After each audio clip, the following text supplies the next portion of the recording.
I'll tell you that all the time, okay? If you run me out of town one day, I'll still thank you. But I just want to make sure you all understand that. I know you have time commitments, and it just means a lot how much coverage you give the Gophers every single day. I know you have a job to do, and I'm just very honored to be here.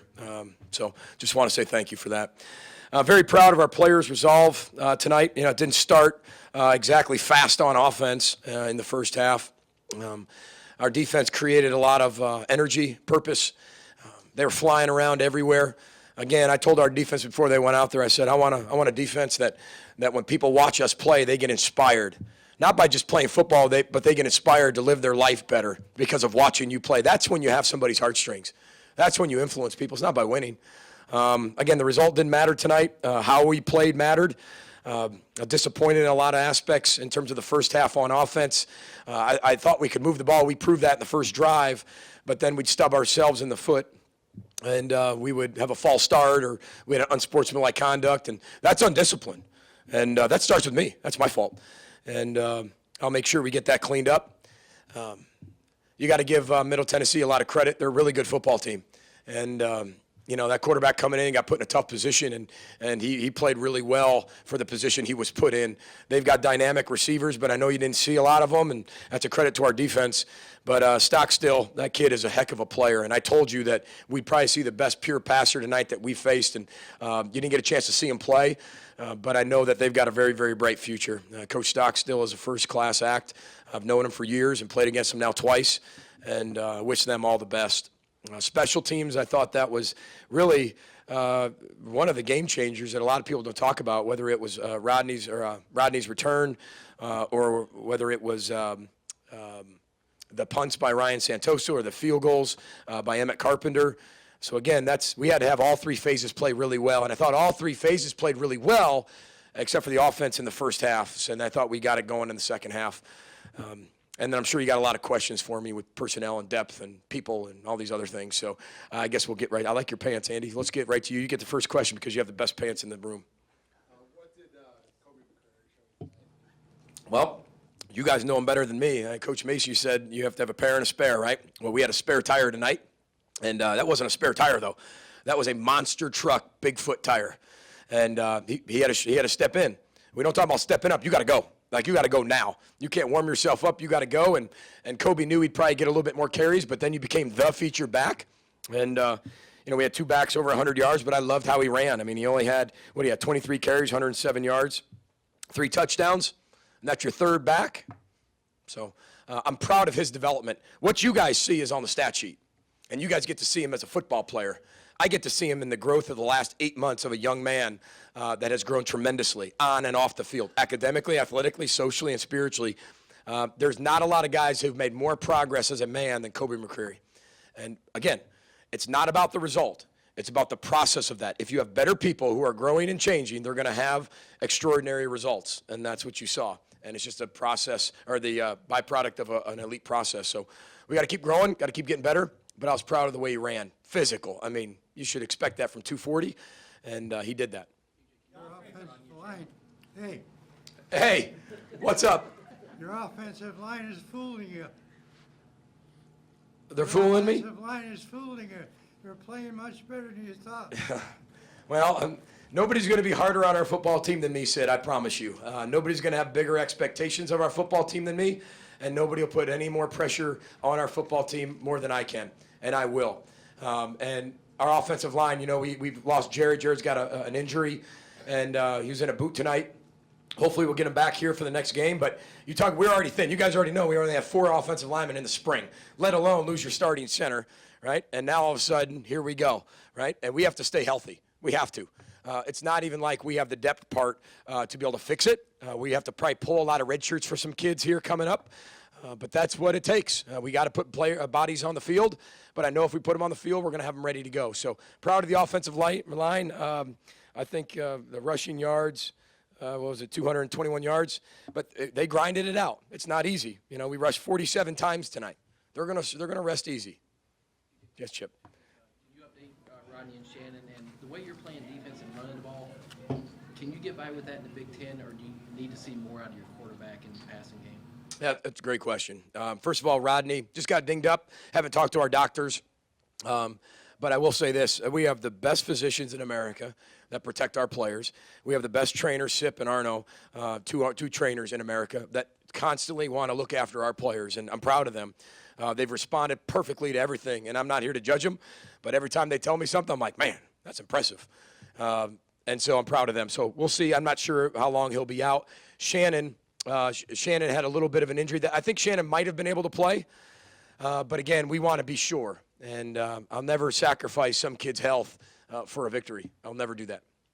And then just the way you're playing defense and running the ball. yeah, I mean, obviously, you know, what I want to be able to do is get more people involved. But, you know, right now we're doing what it takes to win. Do I think that's going to be enough? I think we got to continue to become more balanced. But that means other people have to be able to make plays. And we need other people to step up and step in. But, again, we have to be extremely creative, too. Okay? So, you know, we're going to talk through recruiting in depth. We're going to talk about development, talent level, all those things.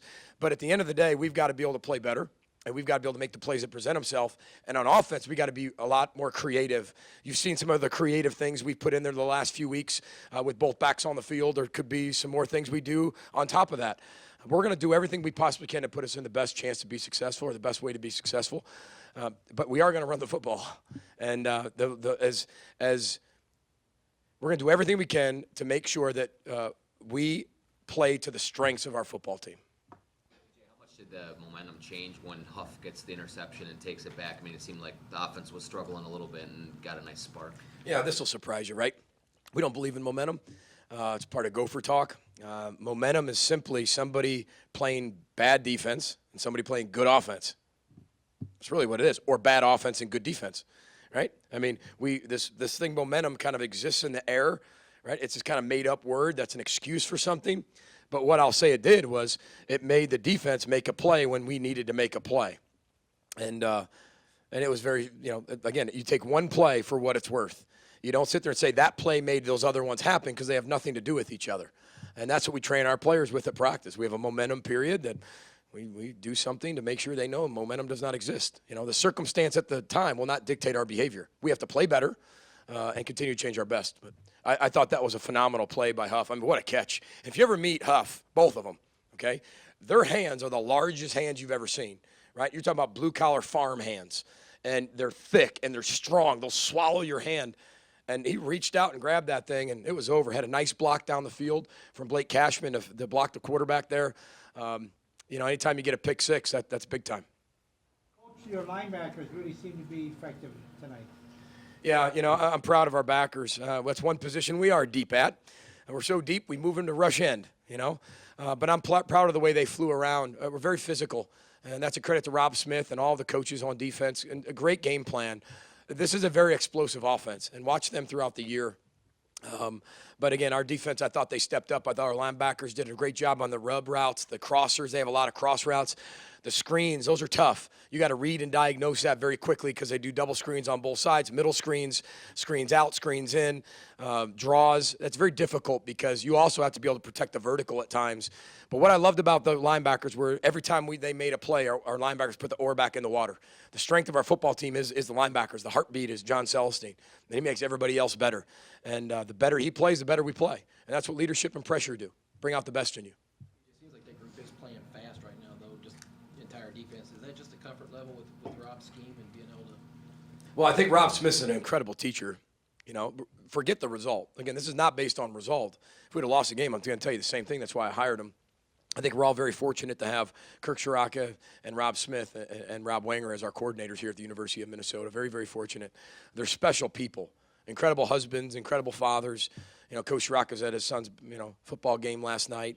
Coach Smith's Thursday nights at his young kids' football game. They're incredible people, all right? And Coach Wanger's got one on the way, and I'm just proud that those men are in our program. But Rob Smith's phenomenal teacher, Coach Mo Lindquist. I mean, we have a very inexperienced and young secondary besides a few guys, because we're rotating some guys in, and we're not deep there. Probably going to have to pull a red shirt off of Ray Estes and some other people here coming up. Probably going to have to do it. And next guy in, we're just going to have to be able to do that, and they're going to have to play at a high level. So the teaching's even going to get harder, because there's going to be even younger guys back there at times, and we know how people are going to attack us, and we got to step up. But Rob Smith's phenomenal coordinator, phenomenal teacher, and if you go back to Rob Smith and you talk about where he learned everything, Bob Frazier, Greg Schiano, we were all together in Rutgers and Tampa. And he's just a phenomenal teacher, and he's very, very emotional and very passionate about his players and his people, and that's special. Take one or two more for Coach if there are any. BJ, now Yes, sir. get ready to jump into the Big Ten. You got a better sense of what your team's identity is and what you have? I'm getting there. You kind of look at everything from a helicopter view as a head football coach. You can't be right in the middle of it at times. And what makes you the head coach is the ability to levitate and to be able to see everything within the program from above. I think I know who we are. That doesn't mean that's, the next week you're going to see all this fancy stuff because I know who we are. We're going to be who we are, and we're going to play to the strengths of this football team. Over the years, 18, 19, 20, 21, 22, 23, every team will have its own identity. That's why this team has nothing to do with last year's team or 2 years ago or 3 years ago. It just doesn't. It has its own identity, own different players leading. So I think I have a better feel of where we are. But again, we've lost some guys along the way. And we're going to have other people step in that still haven't played, so I don't know how they're going to react. But again, that's just part of the process. Oar in the water and just keep rowing. And again, this is still year zero of a lot of things. What does year zero mean? It just means in the way we run our culture, it's year zero. In terms of the implementation, everything they do is for the first time, right? Everything. In 16 of your last 17 games, how's that changed you? I will say this, is that I've never really looked at the result as to measure me as a coach. People write really good things. People write really bad things. People will blast you on social media. They'll talk nice about you. They'll leave things in your mailbox that are good and bad. They'll do all these things as a head football coach. I couldn't tell you my record. I couldn't tell you anything like that. I just know we're 1-0 in the Middle Tennessee season. I'm proud of the team for all they've been through. I don't think we give enough credit, too, in terms of our players. That West Coast trip was hard enough going west, just so you know. But when you get back at 8:30 in the morning, right, when all of you were going to work, we just got back, 9.5-hour trip back, and then get going, and then with school, and with all those things, the hydration, and then get ready for an 85-degree day, with a lot of other things happening within the program of guys going down, guys filling in.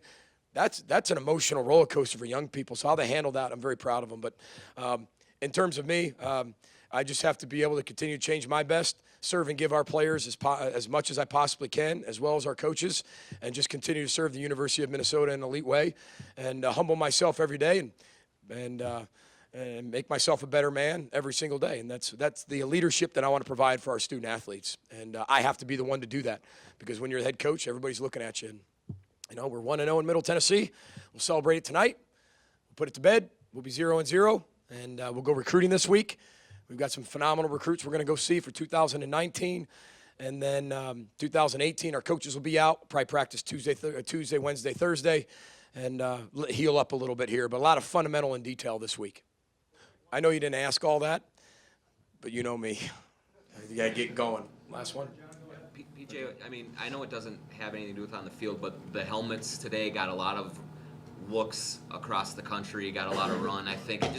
What is your philosophy on kind of that stuff, that maybe outside stuff, but really does attract attention when you do something new like that? One thing I give Mark Croy a lot of credit for, and when he hired me, I said, "You are hiring me to be me, right?" He goes, "I want you to be you. Just be you." And I give him a lot of credit, because that's tough. We don't do anything for national attention, to get the attention. We do things that we feel is important for our program to take the next right step. And with the helmets, we have the national championship, best mascot in America. Why wouldn't we celebrate his birthday? And what a better way to wear all gold and put him on our helmet, put him on our shoes, right? In case you didn't notice, this is baby Goldie, and this is grown-up Goldie, because it's a birthday, right? Got older, right? So, but these are things that are, if we don't have fun and we don't enjoy our time together, and we can't celebrate the national championship mascot, celebrate our student body, celebrate the over 55,000 students here in one of the greatest cities in America, then why are we doing it, right? We're educators, we're teachers, we're teaching life lessons, and when something's important, you celebrate it, And we had a talk in there that even about Bruce Smith's grave. Why'd we go there? That wasn't for national attention. That was for everybody in our past to understand how much we respect Bruce Smith. Right? And to be able to make sure our players know we are the bridge to connect our past to our future right now. We are the bridge. If we're not going to be the bridge, who's going to be the bridge for the program? So it's not about the national attention. It's about doing what we feel is right for our program, respecting our past, playing in the future, and being playing in now, being the present, but also looking forward to the future. So that's what we'll continue to do. I appreciate everybody. Happy birthday, Goldie. Happy birthday, Coach Patino, as well. Row the boat, Sky Yama. Go Gophers. Thank you.